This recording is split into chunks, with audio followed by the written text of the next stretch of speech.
ตอนเด็กเคยฝันว่าจะมีชีวิตที่ดีมีคนรอบตัวที่เข้าใจและหวังดีพอโตขึ้นมาโลกไม่เหมือนเดิมบางวันต้องยิ้ม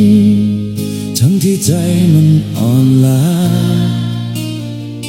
เดินอยู่บนทางที่ไม่มีใครเห็นล้มกี่ครั้งก็ไม่มีใครสนใจเสียงหัวเราะของคนที่เคยรู้จักวันนี้เหลือแค่เงาของความทรงจ